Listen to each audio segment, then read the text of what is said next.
Hello, boys and girls. It's been a while since I've uploaded a new clip, and people have been saying to me, "Where have you gone? Why aren't you uploading video clips?" I'm in the process of moving house. I'm in the process of moving back to the United Kingdom. How exciting!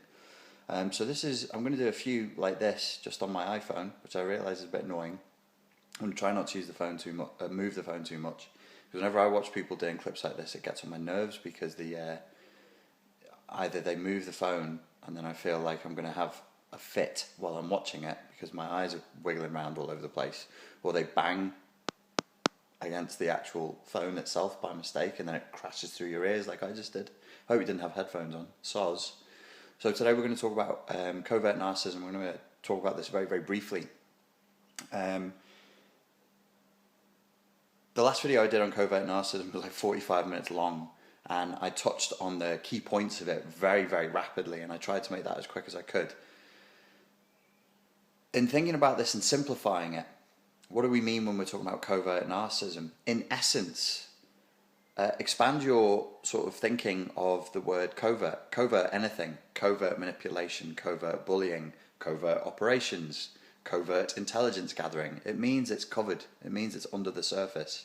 It means that the predator that is operating while seeking its psychological prey, its emotional prey, the narcissistic supply that the predator is looking for, it's operating under the radar. It's operating in secret.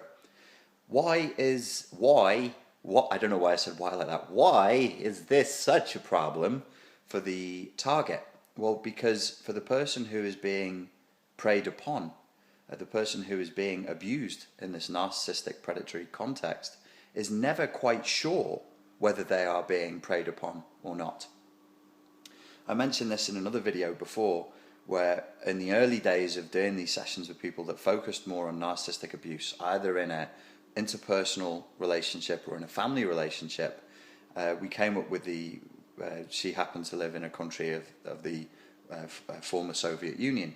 So we would joke about this, kind of dark humor. We were joking about gulags, running different gulags. And I would say, well, in my gulag, I beat my prisoners and I tell them, I hate you, filthy prisoners, because you're enemies of the Communist Party and you deserve this pain. And every day at 4 o'clock, I hose them down with cold water and then give them a good beating. In her gulag, she does exactly the same thing. She hoses them down with cold water and she beats them with rubber pipes on the feet or whatever, whatever the abusive thing is. But she tells them that she loves them.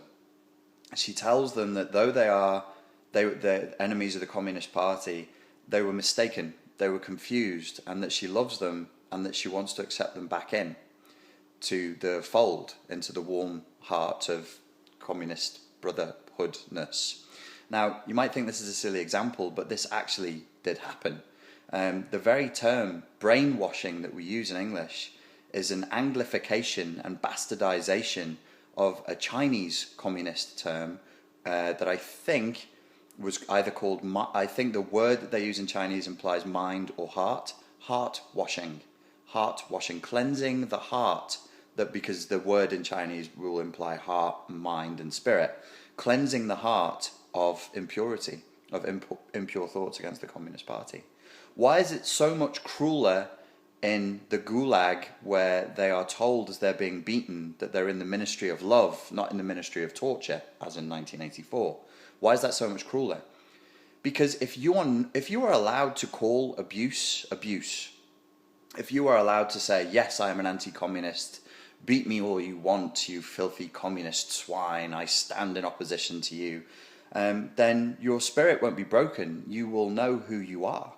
But if you are told repeatedly over days, months and years with constant exposure that you are not being beaten, that you are not hated, that you are loved, and that this is not torture, I'm not torturing you, I'm not punishing you for being an anti-communist, I love you, I am re-educating you, I am washing your heart, my brother, my sister, my comrade, Tavarish, I am cleansing your mind of these impure, filthy, capitalist thoughts that corrupt you and bind you to the great Satan of, whatever the common enemy is. Covert narcissism operates in exactly the same way. I'm not beating you, I'm loving you. I'm not hurting you, I'm your friend. I'm not the predator, I am the prey. So I need to wrap this up because it's nearly 5 minutes, where I prey upon you. I am the covert narcissist. I prey upon you. But even as I prey upon you, I am telling you, brainwashing you, propagandizing you into believing that I am not a predator. I am not preying upon you. I am not drinking your milkshake. Even as the straw is in my mouth and I'm slurping away, I'm looking at you and saying, I'm not drinking your milkshake. This is not happening. And not only that, but I am not a predator. I am the prey. I am the victim here. I am the victim. You, in fact, are abusing me. So here's what then happens in this echo chamber of insanity is you get covert and inverted narcissists accusing people of narcissism even as they are narcissistically consuming them. So it would be like the praying mantis eating the head of another mantis, and even as they're eating that head going, why are you eating my head? Why do you devour me this way, you filthy creature? Even as they are hitting you, they cry out in pain. Even as you are struck by the covert narcissist, they hit you and they say ow. They attack you and then they shrink away in terror. What would the effect of this be? So imagine in this crazy gulag that gets even crazier. My gulag, I just beat people and I'm just like, you filthy anti-communist, how could you, I'll force you at gunpoint to kiss this picture of Stalin. But in my client's gulag, in the other gulag, where she tells them she loves them and that this is for their own good and that this is for their own education, what if it went even crazier? What if in her crazy gulag, every time a prison guard beat a prisoner across the feet with that rubber hose, the prison guard said, ow, ow, ow, why are you hurting me? Why are you doing this to me? Now, you might laugh as you think about that, but something like that goes on. It's a very silly, cartoonish, easy to envision example I'm giving you, so that you could see how crazy this is and how crazy making it would be. If indeed this did happen, how much damage would it do to you? How much damage would it do to the victim? Not only are you now suffering, see, covert narcissistic abuse is a different animal. It's a different thing. Overt narcissism is horrible. It's a disgusting thing to experience, overt narcissism. A dirtying, humiliating, spirit-destroying thing. But the covert narcissist makes you doubt your own sanity, because for the first year, 2 years, 3 years of the relationship, you'll be spending most of your time going, are they abusing me or not? Are they a predator or not? Are they the predator or are they the victim? Because you'll notice, clever people that you are becoming, clever people that we are becoming as we get wise to this game, is that they propagandize us with the notion that they are vulnerable. And there is this thing that allegedly borderline people do. Borderline, some people will say, is a form of narcissism, borderline personality disorder, which is of being the vulnerable predator and of being very ostentatiously and pretentiously and theatrically vulnerable right in front of you.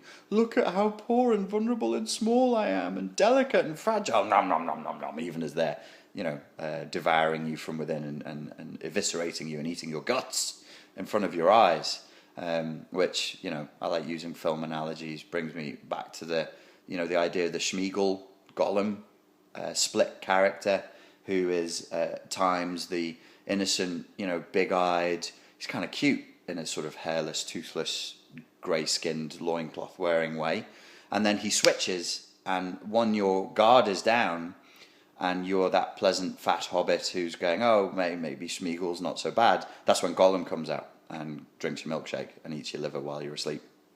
So it's a double-edged sword. Not only are you being narcissistically abused, but you don't know that you're being narcissistically abused, because they are propagandizing you and brainwashing you, mind-washing you, heart-washing you into thinking that they're the victim, which is why when we go through the traits of covert narcissists, one of the big ones is they have a victim complex, and they're very ostentatiously full on with saying, I am not understood by this cruel world. You don't understand me. Nobody understands me. I'm the biggest victim in the room. So how do you overcome that? Well, you need to learn to see abuse as abuse. And when somebody is not being very nice to you, if you don't like the term abuse, if it's too psychobabbly for you or too strong for you, then just think about the ways in which this person is not very nice to you. Maybe go ahead and write them down.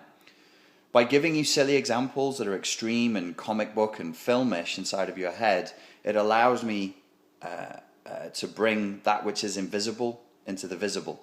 Because if you are really sat there going, this is abuse and this person is mentally ill, that moment that you can actually get that foothold on sanity and say, yeah, this person ain't right, at that moment you can be saved.